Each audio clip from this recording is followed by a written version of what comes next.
Welcome, everyone, new and old.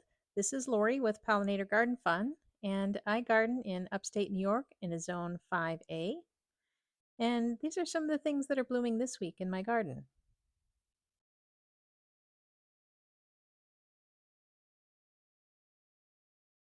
First off, I need to show you my Peruvian daffodils. These are also called spider flower, and oh, are they gorgeous! They are so pretty. They're very tall. I put them in a big pot, and they're in a full sun spot.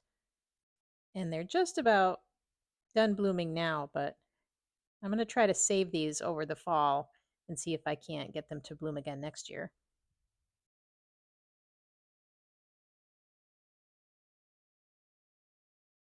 Still have the snapdragons going. The color is changing on these as they get a little older.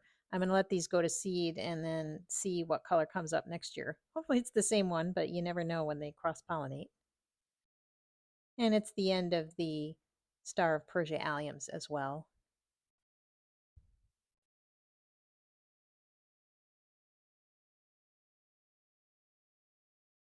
And over here, I have some of the nodding onions, and then I have the Echinacea, which is the cross between the Rudbeckia and the Echinacea flower. And this is called Cherokee Sunset, I believe.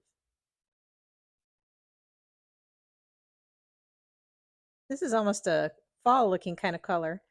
It's very pretty, though. And these are volunteer plants from a couple that I planted, I don't know, 2 or 3 years ago.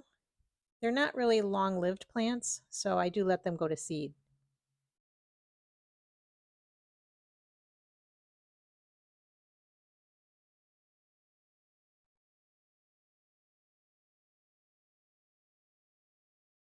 And here are my nodding onions. Aren't these fabulous?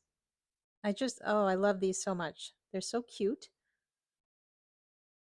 I have two large patches of these, and they are a fall planted bulb.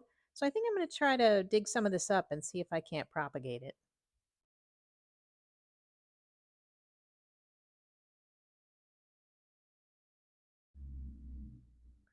And moving on to the back in the shade bed, my astilbes are blooming.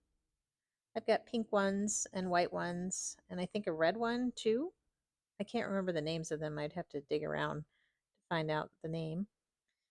And down there, my coleus is getting eaten by something. I think it's slugs. It's been very rainy here in the last couple of weeks, so the slugs are out en masse.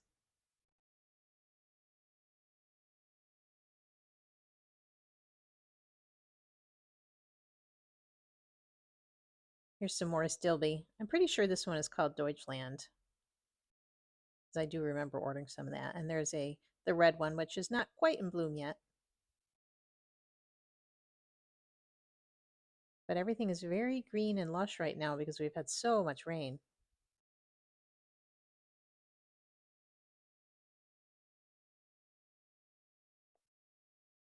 And here's the pollinator bed.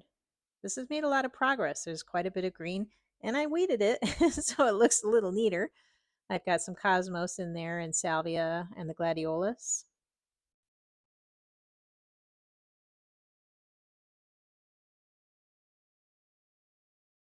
Here from the side view, this is again about 9 feet by 19 feet, I think it is.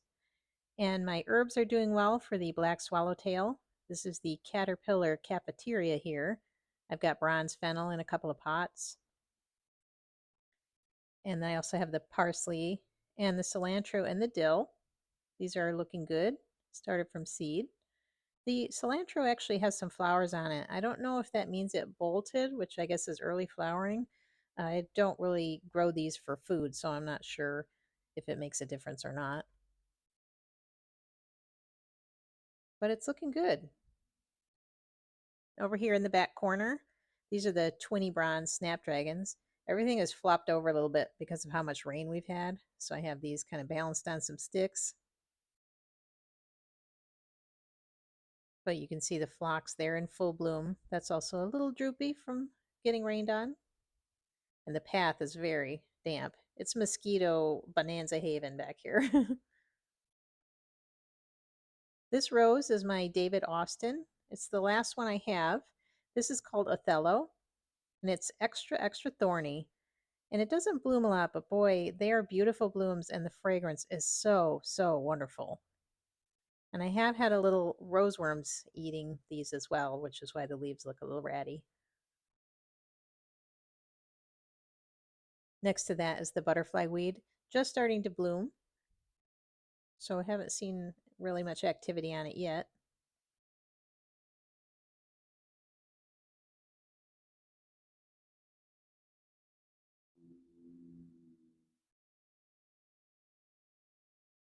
Here's another clump of phlox, and this is leaning over from the rain again, leaning on milkweed. This is common milkweed. So it'll be ready for when the lady monarchs come and lay some eggs. They can have a little snack afterwards. But this milkweed looks quite good. It's probably not going to flower this year, but there's plenty of it. So hopefully we'll get some caterpillars. And right behind that is the new ice ballet swamp milkweed, which is now blooming. And it looks like there's some ants on it. Maybe they like the nectar, I don't know. And there is a bird bath tucked in there. This is the liatris and the Stokes aster. This will probably be blooming next week. I think the buds are getting quite large on it.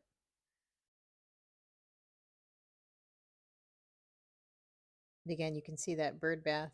The birds do like this one. It gives them a lot of protection when they want to bathe in there. And around the corner here is a little reason why I do what I do. He's a little sleeping bumblebee.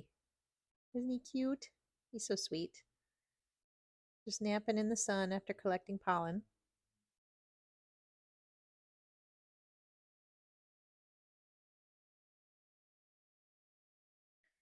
And onto the bird feeder bed. The coleus in this bed is looking quite good.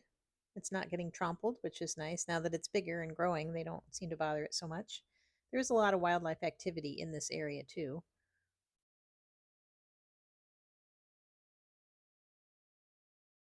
And the Indian pinks are blooming. I don't know why they call them Indian pink because they're red, but these are a very popular flower with the hummingbirds.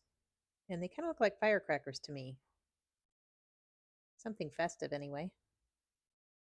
These are a long blooming native plant, I believe native to most of the US actually.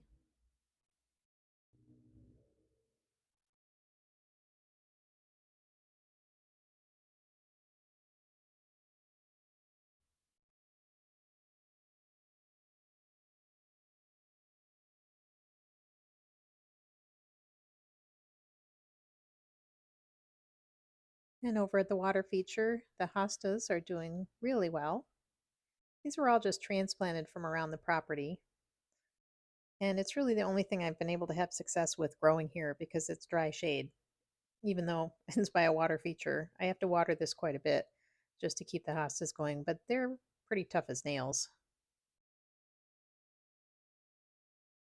And here's a back view of those hostas. That's all for this week. I hope you have a great weekend, everybody, and stay tuned. See me next week.